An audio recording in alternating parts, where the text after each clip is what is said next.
Bonjour. Aujourd'hui, nous allons parler de l'Algérie et de ses nombreux défis politiques, économiques et sociaux depuis son indépendance en 1962. Le pays est secoué par des manifestations, des troubles sociaux et des crises politiques, qui ont mis en lumière l'un des enjeux majeurs, le néocolonialisme. En effet, les anciennes puissances coloniales continuent d'exercer une domination économique et politique sur les anciennes colonies, et l'Algérie ne fait pas exception. Les multinationales occidentales exploitent les ressources minières, gazières et pétrolières du pays, sans réel bénéfice pour le peuple algérien. Même les entreprises nationales faisant un écran de fumée aux yeux de la population, qui gèrent ces mêmes ressources, sont soumises à cette dictature et fonctionnent comme des compagnies étrangères, ne profitant qu'à quelques privilégiés de la population.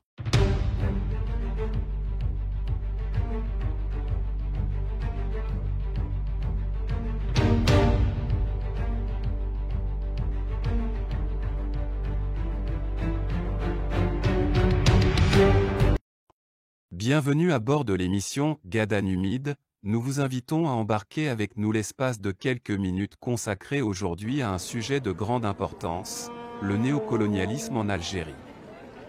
Le néocolonialisme est un phénomène subtil, souvent invisible, qui a des conséquences graves sur les communautés autochtones. C'est pourquoi nous avons décidé de consacrer cette émission à la sensibilisation des téléspectateurs sur les effets du néocolonialisme, et à l'engagement d'une réflexion sur les solutions, pour mettre fin à cette pratique. Nous allons nous immerger dans quelques facettes du néocolonialisme en Algérie, en explorant comment il affecte la population. Nous voulons vous offrir une compréhension approfondie des enjeux liés au néocolonialisme en Algérie. Notre émission a pour objectif d'être informative et éducative. Nous espérons que vous en tirerez des informations utiles pour comprendre les défis auxquels nous faisons face. Alors, restez avec nous jusqu'à la fin de l'émission pour une discussion passionnante sur ce sujet crucial. Rejoignez-nous pour une exploration en profondeur du néocolonialisme en Algérie. Bref historique, bienvenue à nouveau dans Gada Numide, où nous explorons aujourd'hui les complexités du néocolonialisme en Algérie. Cela remonte à des siècles, lorsque les puissances coloniales s'emparaient de territoires étrangers et les soumettaient à leur domination politique et économique. Cependant, même après la fin officielle du colonialisme, les effets perdurent sous la forme du néocolonialisme. Le néocolonialisme est une forme d'influence indirecte, exercée par les anciennes puissances coloniales ou d'autres pays riches et puissants sur les pays en développement. Cette forme de domination peut perturber les économies de ces pays, les forcer à adopter des politiques défavorables et limiter leur développement autonome. En Algérie, le néocolonialisme prend la forme de politiques économiques imposées par les grandes puissances, de la domination culturelle et linguistique par le biais des médias, et de la suppression des traditions et des pratiques autochtones. Cette forme d'oppression peut entraver le développement économique de l'Algérie, affaiblir la société et la culture, et renforcer les inégalités économiques internationales. Il est donc crucial de comprendre les mécanismes du néocolonialisme pour mieux les combattre et favoriser un développement équitable pour tous les pays du monde, y compris l'Algérie. C'est seulement en comprenant les origines de ce phénomène, ses conséquences sur les sociétés et les économies, et en explorant les différentes formes de résistance et de revendication, que nous pouvons espérer mettre fin à cette pratique injuste. Jetons un œil sur la période juste avant l'indépendance. Nous allons explorer les racines profondes du néocolonialisme en Algérie et ses conséquences sur le pays. L'histoire coloniale de l'Algérie est liée à celle de la domination française, qui a duré plus de 130 ans. Même après son indépendance en 1962, la France a continué à exercer une forte influence sur le pays. Comment l'OAS, l'organisation armée spéciale, a contribué à installer le néocolonialisme en Algérie? En fin de compte, l'OAS a contribué à installer le néocolonialisme en Algérie en maintenant le contrôle français sur le territoire et en limitant la capacité de l'Algérie à contrôler son propre avenir économique. Bien que l'indépendance territoriale ait été obtenue, le néocolonialisme a persisté, limitant le développement et l'avenir du pays. L'Algérie est un pays qui a été profondément marqué par la domination française. Pendant plus de 130 ans, l'Algérie était considérée comme une colonie française, et même après son indépendance en 1962, la France a continué à avoir une influence considérable sur le pays. Cependant, un événement en particulier a joué un rôle clé dans la transition vers le néocolonialisme en Algérie, l'organisation de l'armée secrète, OAS. L'OAS était un groupe paramilitaire français qui a été formé pour empêcher l'indépendance de l'Algérie. Le groupe a mené une campagne de violence et de terrorisme pour maintenir le contrôle français sur le pays. Je vous ai compris.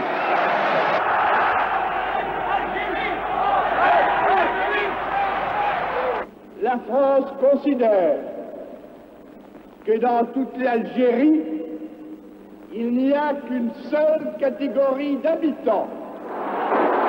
Il n'y a que des Français à part entière. Pourvu que Dieu me prête vie et que le peuple m'écoute, je m'engage à consulter les Algériens dans leurs 12 départements au sujet du destin qu'ils veulent adopter. Aurait à répondre de la vie des populations.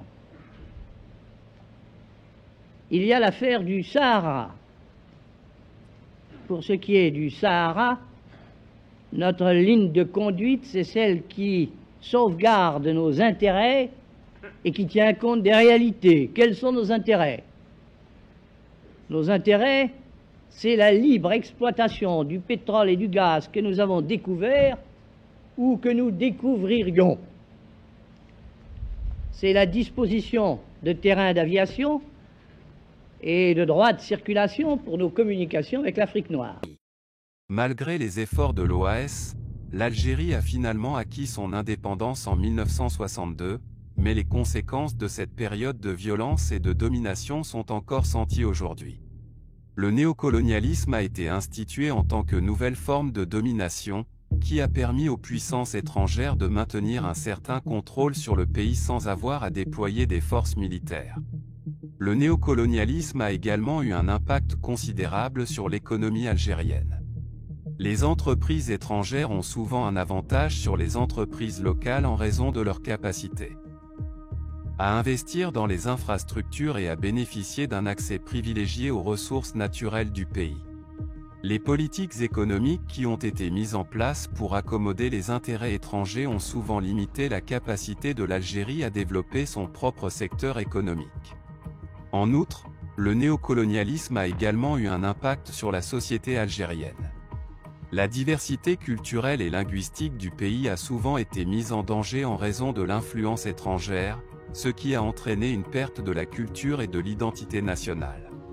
Les politiques mises en place par les puissances étrangères ont souvent été défavorables aux intérêts des populations autochtones, ce qui a entraîné une aggravation des inégalités sociales et économiques. En fin de compte, l'OAS a joué un rôle crucial dans la transition vers le néocolonialisme en Algérie, même si cela n'était pas son objectif original.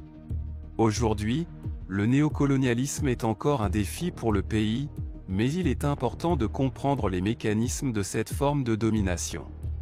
Après l'indépendance de l'Algérie en 1962, un nombre important de colons français membres de l'organisation armée spéciale, OAS, n'ont pas quitté le pays et ont continué à exercer une influence significative sur le gouvernement et l'économie algérienne. Ils ont réussi à le faire de plusieurs manières. Comment ils agissent ? Tout d'abord, nommés actuellement les Pieds Blancs, ils ont maintenu des liens étroits avec les entreprises françaises et les intérêts économiques étrangers qui opéraient en Algérie. Cela leur a permis de conserver une influence importante sur les secteurs clés de l'économie du pays, notamment le pétrole et le gaz. En outre, ils ont établi des réseaux d'influence et de pouvoir au sein du gouvernement algérien en nouant des liens étroits avec des membres clés de l'élite politique et économique. De plus, ces colons français ont également maintenu leur influence en utilisant les médias pour promouvoir leurs perspectives et en exerçant une pression sur les gouvernements français et internationaux pour maintenir leur présence en Algérie. Ils ont également utilisé des tactiques telles que des contributions financières aux partis politiques et des campagnes de lobbying pour influencer les politiques publiques. Enfin, ces colons français ont également conservé leur influence en maintenant leur contrôle sur les institutions culturelles et sociales en Algérie. Bien que ces actions aient été menées dans l'ombre, elles ont eu un impact important sur le développement et l'avenir du pays. Il est donc important de comprendre cette période de l'histoire pour mieux comprendre les défis auxquels l'Algérie est confrontée aujourd'hui et explorer les moyens de les surmonter. Après l'indépendance de l'Algérie en 1962, le gouvernement a cherché à créer une nouvelle identité nationale pour son peuple en adoptant l'arabe comme langue officielle, au détriment du français. Largement suggéré par le général Charles de Gaulle. Cependant, cette décision a eu des conséquences considérables sur l'identité amazie du peuple algérien, qui a été marginalisé et privé de sa langue et de sa culture. Les Amazighs constituent la majorité de la population algérienne, mais leur langue et leur culture ont été reléguées au second plan par rapport à l'arabe. L'arabisation forcée de la société algérienne a également eu des effets négatifs sur l'accès à l'éducation et aux connaissances acquises en français. En effet, l'utilisation de l'arabe comme langue officielle a rendu difficile l'accès à l'enseignement et aux sciences, car la plupart des manuels et des documents étaient rédigés en français. Ainsi, l'Algérie a été doublement sanctionnée, d'abord en perdant son identité linguistique et culturelle pendant la colonisation et ensuite en la privant d'un accès équitable à l'éducation et aux sciences en abandonnant le français. Il est important de reconnaître et de valoriser la richesse de l'identité amaziye en Algérie et de la préserver, pour que le peuple algérien puisse bénéficier de sa diversité culturelle et linguistique et recouvrir son identité. Quel est le lien entre Boumedienne et de Gaulle? En apparence, Houari Boumedienne et Charles de Gaulle n'ont pas eu de lien direct dans l'histoire, car leur gouvernance coïncide à peine. Cependant, leurs deux mandats ont été marqués par des événements historiques importants qui ont influencé leurs pays, respectivement, l'Algérie et la France. Houari Boumedienne a été le président de l'Algérie pendant 15 ans, de 1965 à 1978. Avant, il a été chef d'état-major de l'ALN, de 1959 à 1962 et ministre de la Défense sous la présidence de Ahmed Ben Bella. Il a joué un rôle clé dans l'histoire de l'Algérie. En tant que leader de l'Armée de Libération Nationale, ALN. L'armée des planqués ou des frontières. Pendant la guerre d'indépendance de l'Algérie contre la France. Et en tant que président lors de la formation du nouvel État algérien. Charles de Gaulle, quant à lui, a été le président de la France. De 1959 à 1969 et un important leader politique français du XXe siècle. Il est surtout connu pour son rôle dans la libération de la France pendant la Seconde Guerre mondiale et pour avoir fondé la Ve République française. Bien que les deux hommes n'aient pas eu de lien direct, leur impact sur l'histoire de leur pays est indéniable. En particulier, la guerre d'indépendance algérienne et le rôle de Charles de Gaulle, en tant que leader français pendant cette période, ont eu un impact sur les relations entre la France et l'Algérie, qui persistent encore aujourd'hui. En 1961, lors du conflit entre l'état-major et le GPRA en Algérie, Houari Boumedienne a mandaté Bouteflika pour trouver un soutien parmi les leaders politiques algériens emprisonnés au château d'Aunois. Il a joué un rôle clé dans la formation d'une alliance entre Boumedienne et Ahmed Ben Bella. C'était surprenant qu'un membre de l'armée puisse se déplacer librement entre le Maroc et la France, et même rencontrer des prisonniers politiques. Bizarre. Comment s'exprime la forme économique du néocolonialisme? Comprendre l'extractivisme. L'expression de la forme économique du néocolonialisme se manifeste souvent par le biais de l'extractivisme, c'est-à-dire l'exploitation intensive des ressources naturelles d'un pays par une puissance étrangère. Cela peut inclure l'extraction de matières premières, telles que le pétrole, le gaz, les minéraux et les terres agricoles. L'extractivisme peut entraîner des conséquences négatives pour les communautés locales, telles que la destruction de l'environnement, la pollution, la dégradation des terres agricoles et la dislocation des populations. Les entreprises étrangères peuvent également tirer des profits importants des ressources naturelles d'un pays, sans pour autant investir dans les communautés locales ou fournir des emplois durables. Le néocolonialisme économique, qui se manifeste souvent par l'extractivisme, peut également entraîner une dépendance économique à long terme du pays exploité par rapport à la puissance étrangère, ce qui peut rendre plus difficile pour le pays de sortir de ce système oppressif. En résumé, l'extractivisme est une manifestation concrète de la forme économique du néocolonialisme, qui peut entraîner des conséquences dévastatrices pour les communautés locales et maintenir le pays exploité dans un état de dépendance économique.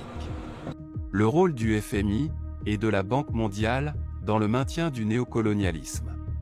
Les institutions financières telles que le Fonds monétaire international, FMI, et la Banque mondiale ont une part de responsabilité dans le maintien du néocolonialisme. En effet, elles imposent souvent des conditions strictes, telles que la privatisation des entreprises publiques aux pays en développement, qui ont besoin de contracter des emprunts pour financer leurs projets. Ces conditions peuvent renforcer l'influence économique des entreprises étrangères et entraver la croissance économique de ces pays. De plus, les remboursements de la dette peuvent prendre le pas sur les dépenses sociales, causant des dommages à la qualité de vie des populations locales. En Algérie, l'ancien président Chadli Benjedid, dans les années 1980, a lancé une restructuration de l'outil de production du pays et a privatisé des entreprises sous la direction d'Ahmed Ouyaya, qui était Premier ministre à l'époque. Cette approche économique avait déjà été amorcée par le président Boumedienne qui avait détruit l'agriculture pour mettre fin à l'autonomie alimentaire du peuple, ce qui a laissé le pays vulnérable au néocolonialisme.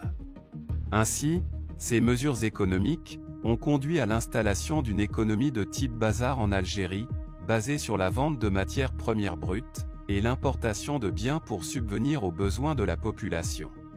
Cette approche a été largement influencée par les intérêts des pieds blancs.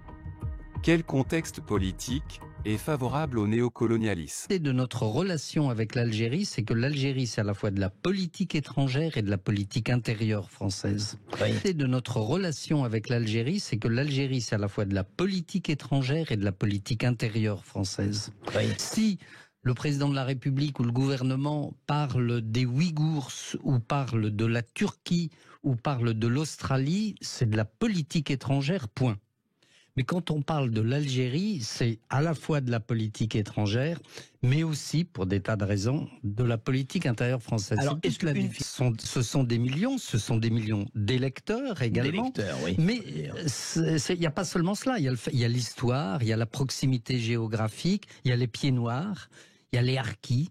Il y a les immigrés, comme on dit, de la première, de la deuxième, de la troisième génération. Quatrième même maintenant. Il y a encore des militaires français, 1,5 million, qui ont fait la guerre d'Algérie. Donc ça fait une masse de la population française, à peu près 10% de la population française, qui a un lien avec l'Algérie. Il y a les pieds noirs et il y a eu les pieds rouges, après tous les coopérants. Exact. En fait, c'est presque une feuille de température. C'est très fiévreux tout ça. Oui, et un gouvernement ou un candidat ou un politique doit tenir compte de toutes ces sensibilités, parce que la sensibilité d'un pied noir n'est pas la même que celle d'un pied rouge ou d'un coopérant. Toutes ces sensibilités, parce que la sensibilité d'un pied noir n'est pas la même que celle d'un pied rouge ou d'un coopérant. Toutes ces sensibilités, parce que la sensibilité d'un pied noir n'est pas la même que celle d'un pied rouge ou d'un coopérant ou d'un immigré ou d'un franco-algérien. Donc voilà, il faut prendre en compte toutes ces sensibilités, donc faire un coup à droite, un coup à gauche. Le néocolonialisme peut être favorisé par un contexte politique dans lequel un pays puissant exerce son influence économique et politique sur d'autres pays en développement, souvent anciennement colonisés. Cela peut se produire lorsque les gouvernements des pays en développement sont faibles, corrompus ou dépendants des ressources financières et économiques des pays puissants. Les politiques économiques néolibérales, telles que la libéralisation des échanges, peuvent également faciliter le néocolonialisme, en donnant aux entreprises étrangères un accès préférentiel aux marchés et ressources des pays en développement. Quel contexte linguistique est favorable au néocolonialisme? Le néocolonialisme peut prospérer dans un contexte linguistique qui favorise la domination d'une langue étrangère, telle que le français. Dans le cas de l'Algérie, les Algériens actuels ne maîtrisent pas leur propre langue, l'arabe, imposé après l'indépendance, ou le français, qui a été imposé durant la période coloniale. L'insuffisance de l'éducation et l'absence de politique linguistique claire contribuent également à la vulnérabilité des pays en développement. Des politiques linguistiques floues peuvent conduire à l'utilisation de langues étrangères dans les domaines économiques et culturels, ce qui renforce le néocolonialisme. Les gouvernements successifs n'ont pas fourni les moyens pédagogiques nécessaires pour permettre une maîtrise adéquate de la langue, ce qui a saboté l'outil de communication et entraîné l'appauvrissement de la langue, réduisant ainsi le potentiel imaginatif de la population. Cette situation a conduit à la création d'un régime totalitaire, par la force et la pensée. Dans son livre 1984, George Orwell appelait cela la novlangue. Quel contexte identitaire est favorable au néocolonialisme? L'Algérie est un pays riche en histoire et en culture. Contrairement à une idée répandue, la population algérienne n'est pas d'origine arabe, mais principalement berbère ou amazigh. Les Amazighs sont une ethnie autochtone du nord de l'Afrique qui a résisté à l'invasion romaine et maintenu sa culture et sa langue, le tamazigh, malgré l'arrivée des Arabes avec l'islam. Les Berbères ont continué à peupler toutes les régions, même les déserts du nord de l'Afrique, et ont préservé leur culture et leurs traditions. La Numidie a subi plusieurs invasions étrangères au cours de son histoire, notamment la colonisation française, qui a duré plus d'un siècle. Les colons français ont tenté de marginaliser la culture berbère et d'imposer la culture française en Algérie, mais les Amazighs ont résisté et maintenu leur propre identité culturelle. Après l'indépendance de l'Algérie en 1962, l'arabe a été adopté comme langue officielle. Mais la culture berbère a continué de jouer un rôle important dans la vie sociale et culturelle du pays. Les Amazighs ont préservé leur langue et leur culture, célébrant leurs traditions et fêtes. En résumé, l'Algérie est un pays avec une histoire ancienne et complexe, dont la culture riche remonte à l'époque de la Numidie antique.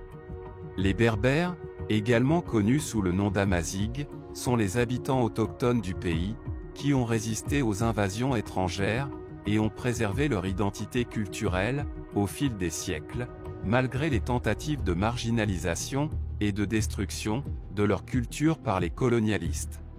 En détruisant l'identité culturelle, le colonialisme cherchait à soumettre le peuple, tandis que le néocolonialisme vise à maintenir cette domination en empêchant la récupération de cette identité. Comment sortir de l'emprise du néocolonialisme des pieds blancs? Le néocolonialisme en Algérie est un défi complexe qui exige des solutions diverses. Reconnaître l'histoire et l'identité du peuple algérien en réaffirmant la culture amazigh et la langue tamazite est crucial pour briser les chaînes du néocolonialisme. L'indépendance économique est également essentielle pour se débarrasser de la dépendance économique envers les puissances étrangères et lutter contre la corruption. Enfin, l'Algérie doit atteindre une émancipation politique qui permet au peuple algérien de participer aux décisions importantes et de construire un État de droit. Bien que l'Algérie ait obtenu son indépendance territoriale, les effets du néocolonialisme ont persisté en raison de l'influence économique et politique de certains groupes. Les revendications pour l'émancipation de l'Algérie sont donc fondamentales, pour permettre à la nation de se développer et de prospérer. Pour y parvenir, il est primordial de poursuivre une action déterminée et continue en faveur des aspirations du peuple algérien. Merci à tous pour votre temps et votre soutien. Nous espérons vous revoir à l'occasion de la prochaine émission.